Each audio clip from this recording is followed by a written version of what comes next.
तो कैसे हैं सब लोग। आज हम देख लेते हैं फ्री ट्रांसफॉर्म कैसे कर लेते हैं। फ्री ट्रांसफॉर्म में क्या क्या ऑप्शंस हैं हमारे पास और इनके यूज़ कैसे कर सकते हैं फ़ोटोशॉप में, क्रिएटिव डिज़ाइन में। तो यहाँ पे एक अच्छी बात बताता चलूँ कि आपने कोई भी कमांड जो है वो रीडू करना है या फिर अनडू करना है, तो फिर उसके लिए यहाँ पे कंट्रोल Z एडिट में आके आपको पहला ऑप्शन इसी का मिलेगा। कंट्रोल Z करेंगे तो कोई भी कमांड अनडू हो जाएगा। उसको आपने रीडू करने के लिए कंट्रोल शिफ्ट Z करना है। और कोई कमांड दे दिया आपने, यहाँ से कुछ कर लिया, तो फिर उसको रीडू करवाने के लिए आपने कंट्रोल शिफ्ट Z करना है। और मल्टीपल कंट्रोल Z करने के लिए, मल्टीपल अनडू करने के लिए अपने कंट्रोल आल्ट Z करना है। यहाँ पे आप देख सकते हैं। तो मल्टीपल कंट्रोल Z क्या हो सकते हैं, मतलब यहाँ पे मैंने इसको रास्टराइज कर लिया, इसको फिर मैंने यहाँ से इधर मूव कर लिया, इसको थोड़ा सा इरेज कर लिया, ये मैंने इसको थोड़ा सा इरेज कर लिया, फिर यहाँ पे थोड़ा सा पेंट कर लिया, तो ठीक हो गया। अब यहाँ से मैं इसको कंट्रोल Z करूँगा तो फिर एक ही बार कंट्रोल Z होता है, एक ही बार अनडू होते हैं, वही चीज़ वापस आती है अगर फिर से कंट्रोल Z दबाएंगे। तो अभी मैं इसको कंट्रोल आल्ट Z करता हूँ, तो देखिए ये वापस अपनी जगह पे आ गया। अगर मैं इसको कंट्रोल शिफ्ट Z करता हूँ तो देखिए ये फिर से अपनी चीज़ें जो है वापस रीडू कर देते हैं। तो समझ आ गया होगा यहाँ तक। अब आगे देखते हैं। एक पिक्चर मेरे पास आ गया है।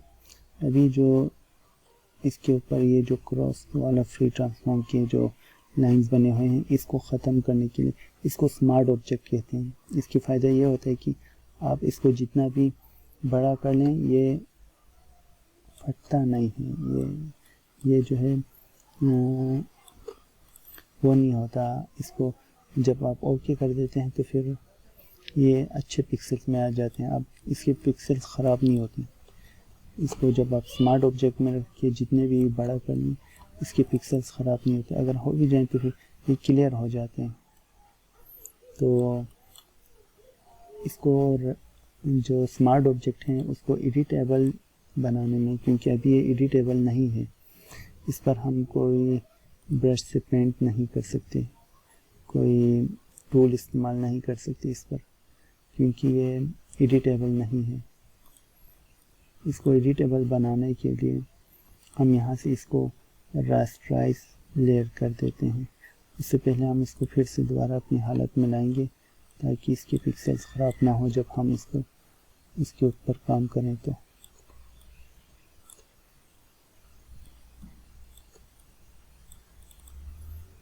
अब इसको हम रास्टराइज लेयर करेंगे। अब ये रास्टराइज हो चुका है। अब इसके साथ एडिट भी हम कर सकते हैं। अच्छा, फ्री ट्रांसफॉर्म के लिए शॉर्टकट है कंट्रोल टी।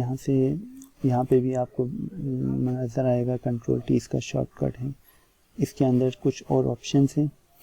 इनको बताने से पहले मैं आपको बता दूं कि इसको जब हम यहाँ से स्केल करेंगे, लार्ज या फिर स्मॉल, इसको बड़ा छोटा करेंगे, तो इस वक्त हम इसको ऐसे ही करेंगे तो ये स्ट्रेच हो जाएगा। तो फिर हम इसके लिए शिफ्ट को प्रेस कर लेते हैं। शिफ्ट प्रेस करने से ये उसके अपने एक्यूरेट साइज़ में ही रहेंगे और बड़ा छोटा हो जाएगा। अब इसके साथ हम अगर शिफ्ट और आल्ट को एक साथ प्रेस करें तो ये इस तरह से बड़ा और छोटा हो जाएगा। मतलब ये सेंटर पॉइंट पे बड़ा और छोटा हो रहा है। इसका सेंटर पॉइंट जहाँ पे है उसके साथ ही बड़ा छोटा हो रहा है, दोनों साइड से, ऊपर नीचे चारों तरफ से। ठीक है। अगर हम इसको सिर्फ शिफ्ट प्रेस करेंगे तो ये जहाँ पे है, जिस साइड से हमने पकड़ा है वही वाला साइड बड़ा होगा या फिर छोटा होगा। तो अगर हम इसको सिर्फ आल्ट दबाएंगे तो देखो ये आल्ट दबाने से ये मतलब सेंटर पॉइंट पे तो हो रहा है, लेकिन ये साइज़ जो है वो लूज़ कर रहा है, यानी कि एक्यूरेट साइज़ में नहीं रह रहा। अभी मैंने शिफ्ट प्रेस किया तो अब ये देखो ये एक्यूरेट साइज़ में रह रहा है। शिफ्ट को छोड़ दिया तो ये स्ट्रेच हो रहा है, लेकिन ये दोनों साइड से हो रहा है। अब शिफ्ट का काम और आल्ट का काम दोनों एक साथ दबाने से ये सही से हो गया। अब यहाँ पे देखो मैं कंट्रोल दबा रहा हूँ तो फिर ये माउस की जो कर्सर है वो चेंज हो रहा है। अब मतलब इसका मतलब मैं यहाँ से इसको कंट्रोल दबा के रख के कंट्रोल प्रेस करके रखा है मैंने। अब इसको मैं खींचता हूँ ये तो ये कुछ इस तरह से हो रहा है, देख सकते हैं। तो इसको मैं कंट्रोल Z कर लेता हूँ। अब यहाँ पे कंट्रोल दबा के रखने से देखो ये इस तरह से हो रहा है। ये सिर्फ एक बटन के प्रेस करने से हो रहा है। ये चीज़ें क्या हो रहा है असल में, ये चीज़ें यहाँ पे आपको मिलेगा। यहाँ पे सबसे पहले स्केल है, स्केल आप देखिए ये इस तरह से हो गया। दूसरा जो है वो रोटेट है, रोटेट करने से आप इसको रोटेट कर सकते हैं, ये रोटेट हो रहा है। अब तीसरा चीज़ आपको यहाँ पे मिलेगा स्क्यू में आप क्या कर सकते हैं, अभी जो मैंने बताया था कंट्रोल प्रेस करके रखने से जो हो रहा है वो इधर स्क्यू में हो रहा है। देखो स्क्यू करने से इस तरह होते हैं, ये छोटा बड़ा नहीं हो रहा, उसी जगह पे ये ऊपर नीचे हो रहा है। तो ये स्क्यू। अभी जो डिस्टॉर्ट आएगा, डिस्टॉर्ट में हम देखेंगे इसमें ये आपको एक ही ये दोनों साइज जो हैं वो अपनी जगह पे हैं, जबकि एक साइज से ये लार्ज हो रहा है और स्मॉल हो रहा है। सही है। अब मैं इधर देखूंगा तो फिर ये देखो ये डिस्टॉर्ट से हो रहा है।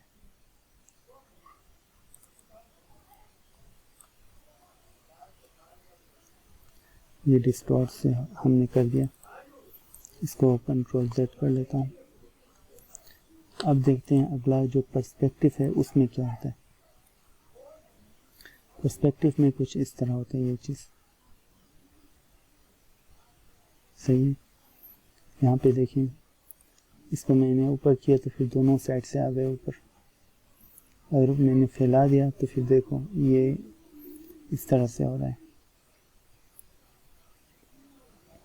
अगर ऐसे किए तो फिर ऐसा हो रहा है, और इस साइड से करें तो फिर देखो कुछ नज़र आ रहा है, कुछ फ़र्क लग रहा है। अब देखें आखिरी जो है वो रैप में ये चीज़ें हम एक जगह को इस तरह से फैला सकते हैं, इसको इधर से इस तरह से हम इसके साथ खेल सकते हैं। ये इस जगह को ही आगे ले गया तो अब ये क्या बन गया, बहरहाल जो भी बन गया अजीब से ही बन गया।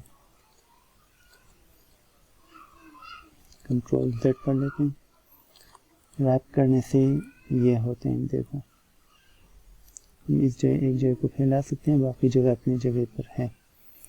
लेकिन यहाँ पे एक और मज़े की टूल भी है रैप की तरह ही। रैप के अंदर ही एक और मज़े की टूल है, वो है यहाँ पे पपेट रैप, जो कि आपको यहाँ एडिट में से मिलेंगे। पपेट रैप अभी ये फ्री ट्रांसफॉर्म ख़त्म कर दिया। लेयर हमारा यही वाला सिलेक्टेड है, इसको हमने कर दिया पपेट रैप। अब देखो ये आ गया हमारा रैप। अब ये इसको किस तरह से हम एडिट कर सकते हैं, देखो इसमें रैप के बहुत सारे ऑप्शन हैं। हम हर जगह पे जहाँ पे भी हम कर्सर क्लिक कर रहे हैं हम इसको जैसे चाहे मरोड़ सकते हैं। रैप खाली रैप में तो हमारे पास ये क्वालिटी लूज कर जाता है, लेकिन इसमें पपेट रैप में रैप के पॉइंट्स बहुत ज़्यादा हैं, तो ये एक जगह से दूसरी जगह की थोड़ा सा क्वालिटी यहाँ से यहाँ तक लूज कर जाते हैं, लेकिन ज़्यादा लूज नहीं करते। तो अब हम इसको जिस तरह से चाहें मरोड़ सकते हैं। अब देखिए इसकी पिक्चर्स कुछ इस तरह बन गई, जो कि अजीब सा बना है, लेकिन ये कुछ इलस्ट्रेशंस में ये भी काम आ सकते हैं। कुछ इलस्ट्रेशंस ऐसे होते हैं जिसमें काम आ सकते हैं। अब रोटेट 180 पे रोटेट हो गया, 90 एंगल पे क्लॉकवाइज, काउंटर क्लॉकवाइज पे 90 एंगल पे। फ्लिप करने से ये मिरर हो जाते हैं, मिरर। अभी ये जो लिखा हुआ है वो उल्टा हो गया, मिरर हो गया। फ्लिप वापस करने से वापस मिरर हो गया। फ्लिप वर्टिकल, ये इस तरह आ गया। Flip vertical, flip horizontal. तो यहाँ तक मुझे उम्मीद है आप समझ चुके होंगे। अब हम देखते हैं कि रैप करके हम किस तरह के इलस्ट्रेशंस बना सकते हैं। ये एक वॉल है। अब देखो ये वॉल ऊपर आ गया, ये नीचे आ गया, तो इसको हम यहाँ से इसको ऊपर ले जा सकते हैं, इसको क्लिक करके ड्रैग एंड ड्रॉप करके, या फिर हमारे पास जो कंट्रोल और ब्रैकेट दरमियाना ब्रैकेट है जिसको हम मिड ब्रैकेट भी कह सकते हैं, ये लास्ट ब्रैकेट, वो दबा के हम इसको ऊपर नीचे ला सकते हैं। ये देखो ये इस आंटी की पिक्चर यहाँ पे फिट आएगा।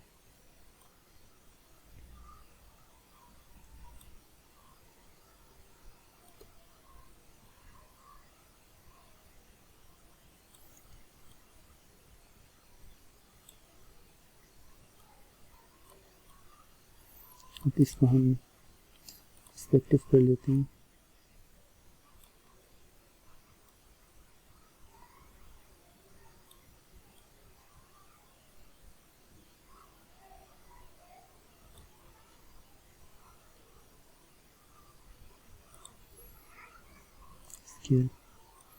स्केल करके इसको हम थोड़ा सा स्केल करते हैं और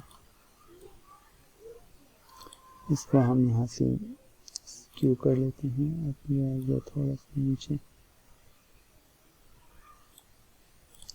पर्सपेक्टिव कर लेते हैं। आप इसको थोड़ा सा ऊपर बढ़ा दिया, आप इसको थोड़ा सा स्केल कर लेते हैं।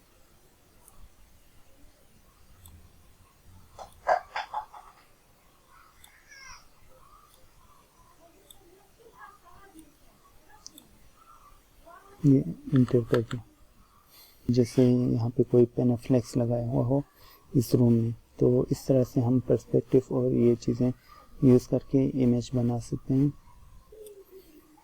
अच्छा, जब ये हो जाए तो फिर इंटर भी कर सकते हैं। इंटर की जो यहाँ पे है टिक का निशान है, यहाँ पे इसको कहते हैं इंटर है, यही कमिट ट्रांसफॉर्म है। तो ये आ गया। अब यहाँ पे इसके कुछ एडिट्स हैं, ये क्या क्या चीज़ें हैं हम देखते हैं। इसके ऑप्शंस कुछ यहाँ पे इस तरह थे। एडिटेबल तो नहीं बना क्योंकि एडिटेबल में अब हम इसको कट नहीं कर सकते। स्मार्ट ऑब्जेक्ट को हम ना कट कर सकते हैं, ना बैकग्राउंड रिमूव कर सकते हैं, कुछ भी नहीं कर सकते। अब ये चीज़ें यहाँ पे कुछ हैं, देखो ये एडिट हो रहा है, यहाँ पे बने बनाए कुछ ऑप्शंस दिए हुए हैं। वेव आ गया, नाइस, नन कर दो, तो ये पहले वाले शक्ल में आ गए। यहाँ पे और क्या क्या ऑप्शंस हैं देखते हैं। ये उसकी साइज है, विथ हाइट विथ वगैरह, इसको हम चेंज करेंगे तो यहाँ वहाँ से चेंज हो जाएगा। हम माउस से कर लेते हैं लेकिन यहाँ से भी कर सकते हैं। तो यहाँ पे ये एक चीज़ आ रहा है, ये उसका सेंटर पॉइंट है, जैसे मैंने आपको बताया था, ये उसका सेंटर पॉइंट है। देखा जाए तो मैंने अभी आल्ट और शिफ्ट दोनों प्रेस किया हुआ है, लेकिन वो सिर्फ एक साइड से हो रहा है। सेंटर पॉइंट को हम इधर ऊपर रखते हैं। अब देखिए, अब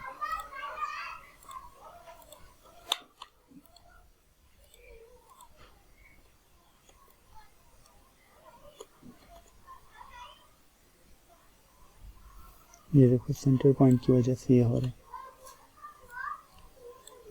सेंटर पॉइंट इधर ऊपर आ गया है, ये देखो सेंटर पॉइंट की वजह से ये हो रहा है। सेंटर पॉइंट क्या होता है? सेंटर पॉइंट जहाँ हो ये साइज उसी के अकॉर्डिंग कर लेते हैं।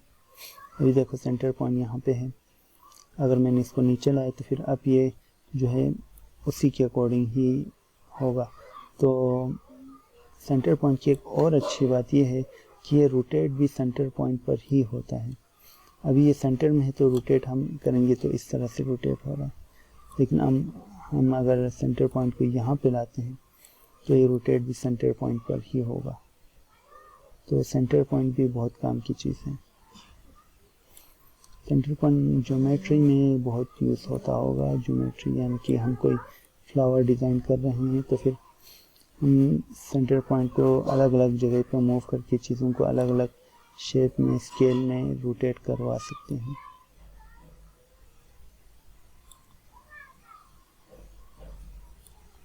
सेंटर पॉइंट में वापस अपनी जगह पर लाने के लिए इधर सेंटर पे क्लिक करेंगे तो सेंटर पॉइंट इसका वापस अपनी जगह पे आ जाएगा।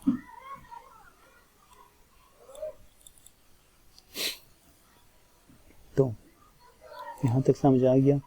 फ्री ट्रांसफॉर्म को हमने कम्प्लीटली स्टडी कर लिया।